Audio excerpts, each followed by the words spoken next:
Here in America, we love SUVs. More people buy crossovers and SUVs today than any other type of vehicle, but for Volkswagen, it's been a bit of a struggle. For years, they've tried to get people behind the wheel of their Tiguan and Touareg SUVs, but reception has been lukewarm at best. Now, the car you see behind me, the 2018 Atlas, may change all of that. Why? Because it's designed specifically to make Americans happy. You might be wondering what makes this Atlas so American-friendly, and it's actually quite a few things. For one, this is the largest Volkswagen you can buy today. It's Volkswagen's first three-row midsize SUV, which means you have plenty of room for yourself, your friends, family, your dog's friends and family, just about anything else you could think to put in a car. There's room in the Atlas for it. Great legroom in both the second row and the third row. The third row is generally an afterthought in a lot of three-row SUVs, pretty much only suited for children or similarly small statured people. But in this, it's actually not bad. You can fit an entire adult back there.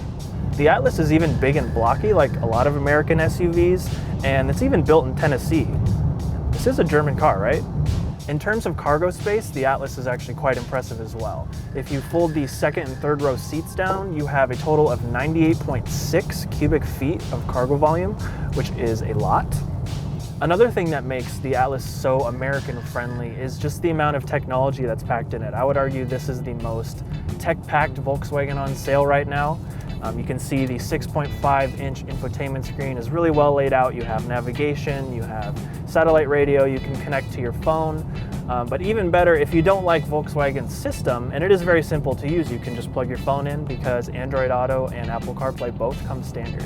And in front of the driver, there are redundant controls in the virtual cockpit. This is one of the coolest things about this car, bar none. You may have seen similar systems in Audis and even Lamborghinis. But basically what you have here is you have a customizable, completely digital readout. You can have the navigation here. You can control, again, your radio station. You can look at statistics as far as miles per gallon, your trip computer. Everything is right in front of the driver, so you never have to take your eyes off the road. In terms of performance, the Atlas isn't really going to blow you away, but it's not really supposed to. This is a family car after all. But this particular model is fitted with a 3.6-liter V6 that puts out 276 horsepower, so it definitely has enough grunt to get out of its own way. Handling is also very good. It drives like a much smaller car than it really is, and that's down to the platform that it's based on. It's riding on the same MQB platform as the Volkswagen Golf and the Audi A3, and through clever engineering with the suspension, it feels very smooth and very direct, although not as direct as, say, the Audi Q7. The driving experience, like a lot of other things in this car, is customizable. So you have a variety of drive modes here. You have normal, you have sport, which stiffens up the suspension and actually gives a little bit more weight to the steering, makes the throttle a little bit more responsive. So if you feel like winding down a back road in your 7-passenger Volkswagen Atlas, you can do that, although most people probably won't. Even more impressive than that is the terrain response system. You have different settings here for snow, for off-road. You have customizable off-road settings, which you can go into and tailor the suspension stiffness, and can basically take the Atlas anywhere that you would want it to go. This car is also fitted with an optional Fender stereo system, which is 12 speakers, total of 480 watt output. Sounds very good. You also have heated and ventilated power seats for both front passengers, which is quite luxurious. And although you don't have that in the rear, you do have a total of 4 USB ports, as well as a 115 volt prong charger for the second row passengers as well.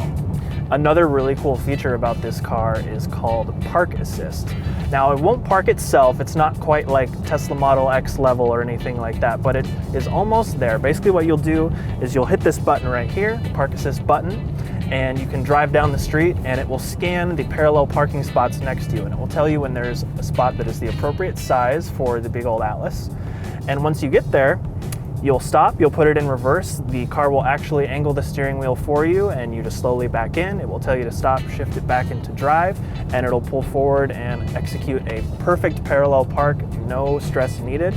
And to that end, there are 1 million, at least, cameras fitted to the outside of this car, and hitting this button next to the Park Assist button, you can stitch all those feeds together and you have effectively a 360-degree feed all around the car. So days of bumping curbs and other cars in this thing are over. The Atlas isn't your typical Volkswagen, and this time, that's a really good thing. They've absolutely nailed it with this 3-row family hauler, finally creating a crossover Americans will clamor for. The 2018 Atlas is in dealerships right now.